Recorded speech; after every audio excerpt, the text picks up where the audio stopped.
So for my lines, I generally like using the pen tool, and I use that to outline shapes and different paths. I normally set the opacity to either like 1% or 2%, or maybe even 10%, like so that I can see a little bit of the outline and also the shade that's coming in. But the pen tool allows me to create very precise shapes. So the pen tool allows me to be precise. So this is me following the shape of the ear and using the Bezier curves to create a smooth outline and a smooth flow around the ear. As you can see, very slightly, you can see the color of the shape that's being formed, and you can see that it's a little bit darker. So that's just me making sure that I can actually follow the path of the curve, the path of the shape as I build the shape itself.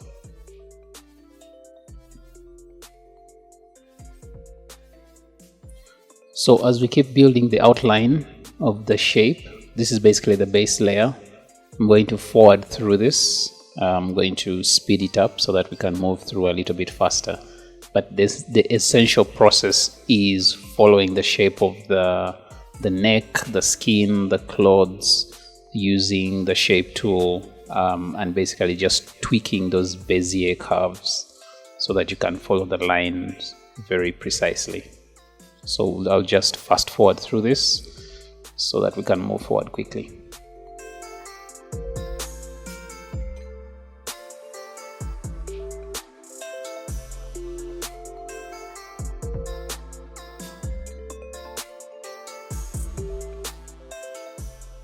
Alright, so we're done with that. Let's zoom out and see what the outline looks like. So as you can see, the blue lines indicate the shape that we've just created. So next, I'm basically looking for the next bit of skin so that I can continue with the same color and opacity and build out the rest of the body. That little black glitch that you see is basically, it means that I haven't yet turned the opacity to a lower number, so you can see a very thick black. But after I turn it to maybe 10% or 5%, then you can see that it's a much lighter shade of black that's following the curve of the shape. So we'll just fast forward through this because all I'm doing basically is following the outline of the arm as I build the base layer using the pen tool and adjusting the curvature using the Bezier curves.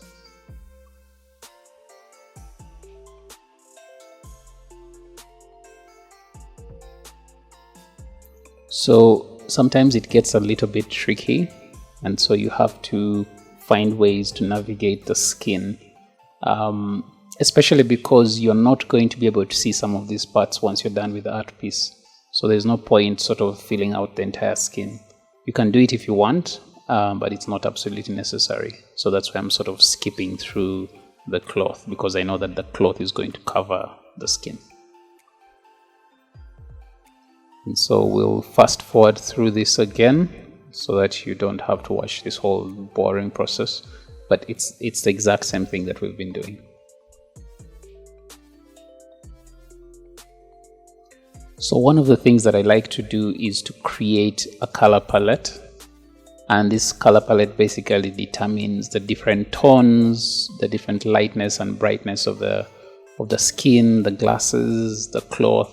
So basically it's a way of me ensuring that I have the right level of vibrancy with the art piece that I'm creating. So my color matrix basically shows the different shades that I'm going to follow, whether it's on the lips, the hair, or the skin. And I create this for every single piece that I work on. So now this is me adjusting the transparency, cross-checking that I have the right color. So I've moved that from 5% to 100% so that we can get the full effect of the skin tone. So right now I'm selecting the neutral skin tone, and then we shall begin building the lighter skin tones and the darker skin tones as we continue building the piece.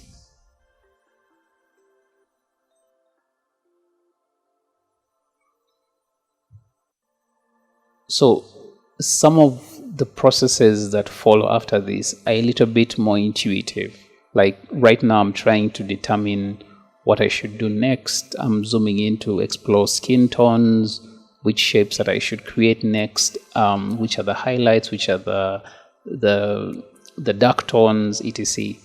And it takes a little bit of practice and patience and experience to sort of understand where you need to go next. So in this case, what I've decided to do is to go with the cloth, basically her top. And as you can see, it's still the color of the skin, but I'm going to change the transparency. So now that's about 10% or 5%, but it's still the color of the skin. And I'm going to change that later on within Photoshop. So again, I'll fast forward through this so that you don't watch this process real time.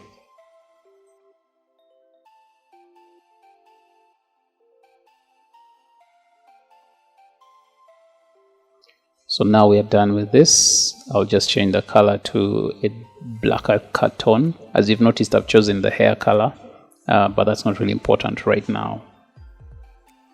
Then we'll rename that layer. And then continue tweaking and editing. So right now that's a black top, but we'll continue tweaking and editing. So one of the things that I love to do is go into details, especially on things like lips, glasses, etc.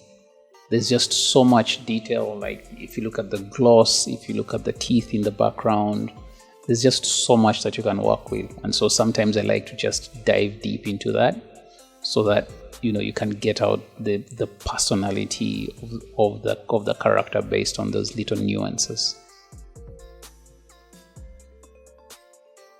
So again, we'll fast forward through this, but essentially same process, outlining using the pen tool, and at some point I'll change the color. One of the things that I recommend very strongly is always have your base neutral color. So your neutral color determines the flat outline, and then your highlights go on top of that, and then the darker shade, the darker tones go below that. So make sure that you have your neutral tone locked down before you even start anything else. One of the reasons you cannot see the color right now is because I have opacity set to 0 or 5. So it's really muted. This is because I want to see what's going on in the background of the shape so that I can follow the outline of the character themselves. Later on, you'll see all those colors, all those layers coming back to 100%, and then you'll see how the colors play with each other. So what I'm doing here now is I'm beginning to play with the different tones on the skin. Right now that color is red because it was the previous color selected for the lips. But what I'm doing is following the darker tone of the face so that I can begin creating some color contrast. And you'll see how that plays out later on. So I'll fast forward through this so that we can run through this quickly.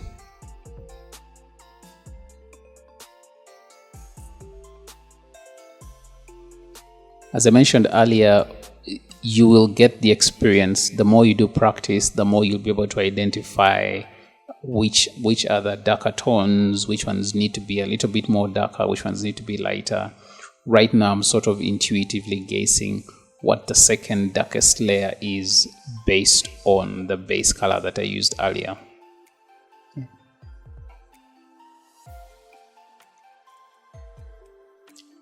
Also, the text is really tiny, but I like to organize my work in folders. It's just a good habit that allows you to just organize your layer. So now I'm going to turn the skin to 100%, and you can begin seeing how the different layers play with each other. So there's the base color, and then you can see the darker tone sits on top of that. Just cycling through the color picker, I'm just sort of playing around with different opacities, different color gradients to sort of create that stark contrast between light and dark. Then now we turn on the lips, so you can see that base red, turn off the skin, and then begin or continue working on the rest of the piece. So I'll just speed this up a little as I begin working on different areas of the art piece. But before I do that, I wanted to just show that I'm selecting different predetermined skin tones so that there's a structure to the colors, to the color set, as opposed to random color selections. Okay, so now that the basics are done, I'm going to forward this very quickly, but essentially I'm using the pen tools, creating different shape layers, giving each shape layer its individual color, but essentially following the outline of the character, following the outline of the colors, and creating either highlights or shadows depending on what I need to do. You'll also see me changing shape transparency from 5% to 100%, etc. So hopefully you can follow along as I speed through the rest of the tutorial.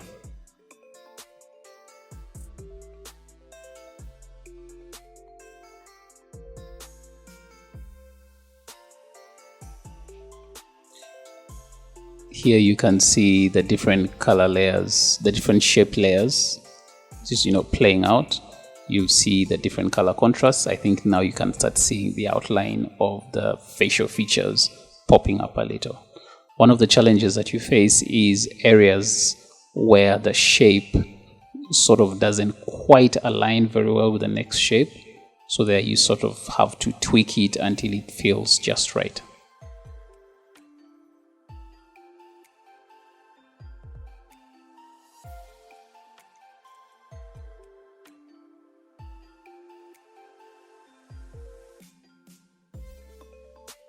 These sections where you see me zooming in and out, turning layers on and off, I'm just trying to make sure that I have the contrast right and I'm following the shapes, the colors, etc.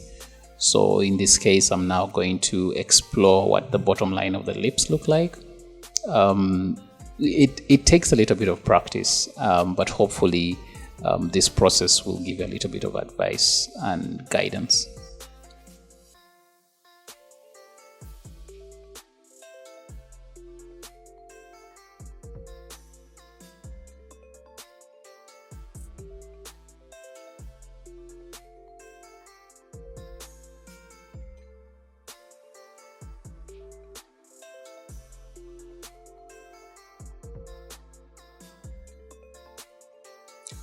The piece really starts to come alive when you have 3 or more tones, especially when you start introducing deeper shades and higher highlights. So you begin seeing very strong outlines, and it basically comes to life the more tones that you add.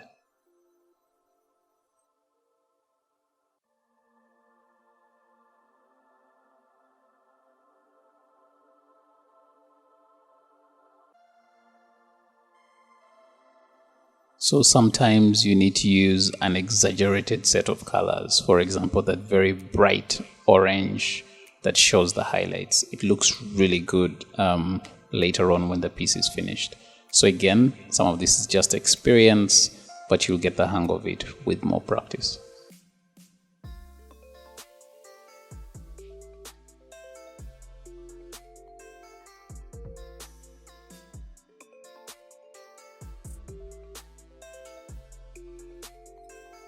So this is the stage at which you start going into a lot of detail. There are no shortcuts here. You need to zoom in, highlight. If you're working on hair, you're going to have to draw strand by strand. If you're working on lips like I'm doing right now, each crease, each shape has to be structured as meticulously as possible. So I'm just going to forward through this, but you should be able to follow at this stage now. One of the things that adds a lot of personality and makes the piece pop is when you begin adding very strong highlights. So in this case, I'm working on the white outlines of the lips, the very powerful highlights, and you'll see how they play with the rest of the color of the lips. It looks really, really good once you create this very strong contrast, as you can see here. Yeah.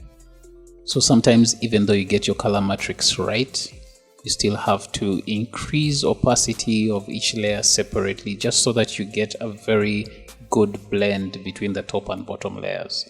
But essentially just keep building, just keep tweaking, adjusting, etc. until you get the right balance of light, dark, contrast, shades, tones. One thing you need to watch out for is make sure that you don't have colors that stand out too much. In this case, you can see how bright the teeth are. So you have to create different shades to show that it's actually within the mouth as opposed to, just floating on top. My favorite part in this piece was actually the glasses, because it allowed for a lot of expression and a lot of boldness.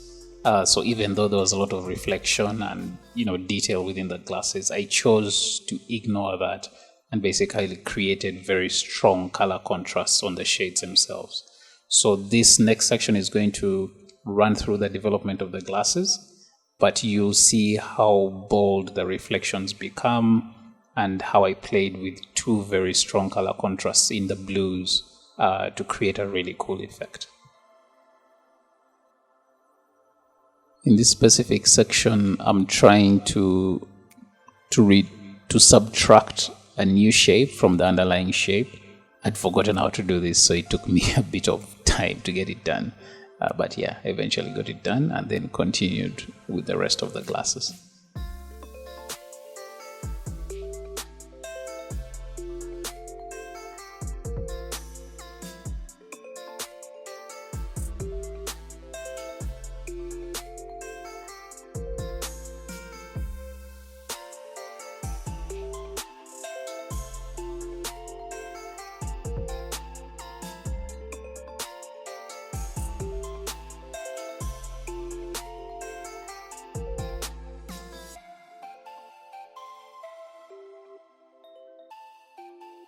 So with the basics of the glasses done, I went in and began playing a little bit more with the tones of the skin once again, just focusing on the slightly darker areas and creating deeper shadows and deeper contrasts to add more depth to the piece.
So now the tricky part. Here, there is really no way around this. If you want the detail, you have to keep doing it. So it takes time.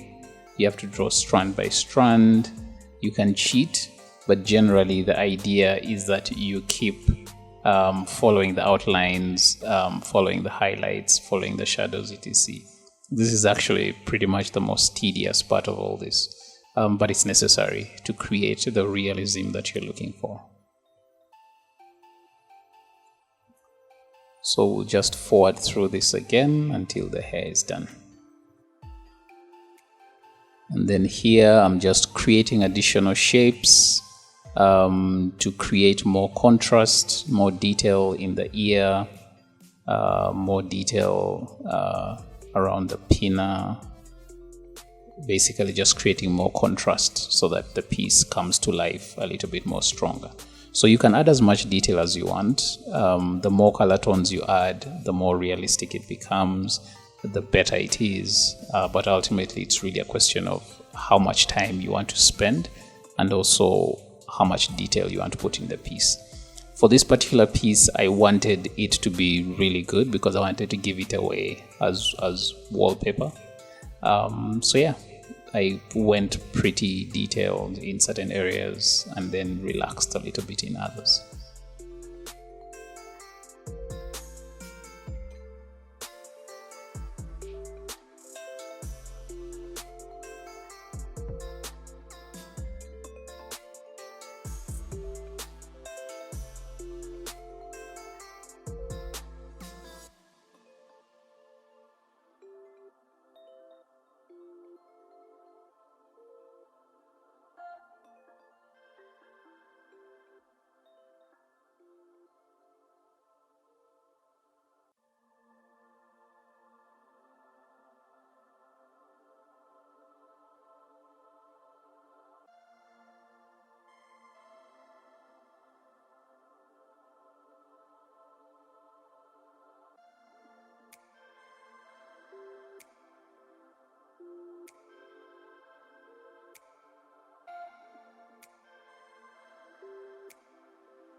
One of the things that I really love doing is trying to get as much of the detail in there as possible, which means adding more layers of colors, but at the same time just smoothing out the curves, making sure that it's more linear. Because if you follow the outlines in details, you end up having curves that are a little bit jagged and are not smooth.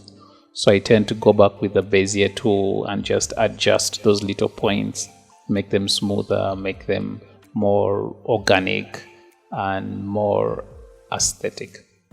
And then for areas like the choker that have very circular or very standard shapes, I tend to use the shapes themselves as opposed to the pen tool.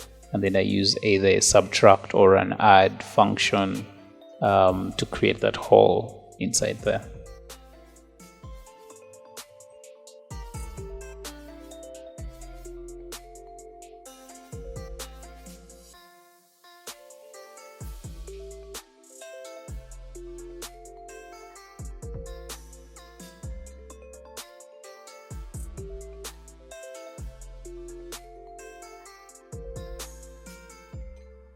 Another thing that I like to do is create inorganic shapes, like, the circular highlights there. They just create something that's extra.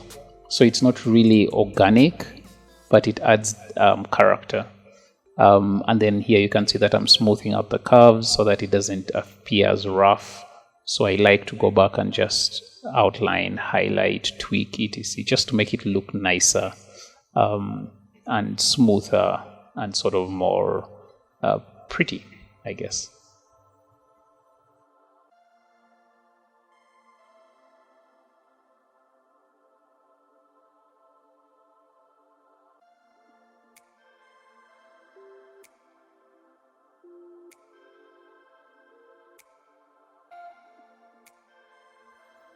And then when all that is done, it's now time to sort of figure out what the background looks like. Now the background can be as abstract as you want it. I like to work with simple shapes. I like to test paint brushes, etc.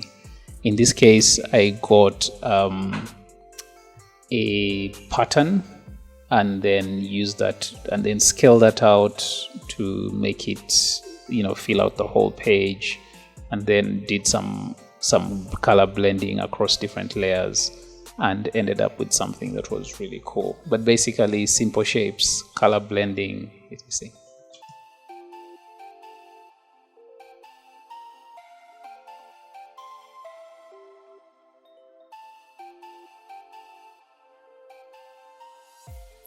And then something that I love doing is creating thick outlines of the main character so that she can actually stand out from the background or sort of pop up. So I generally clone the bottom layer so that the outline follows the character itself, just to give it that sort of nice black outline that makes it really pop. So doing a few more tone tweaks just to give more contrast, more variety to the shading with the arms. And then one of the things I mentioned earlier was just creating these sort of unnatural highlights that are sort of exaggerated but give the piece a very strong personality, especially when it's blended really well with the opacity and the color blending. So you'll see how this turns out very shortly. So it looks really awesome. Yeah.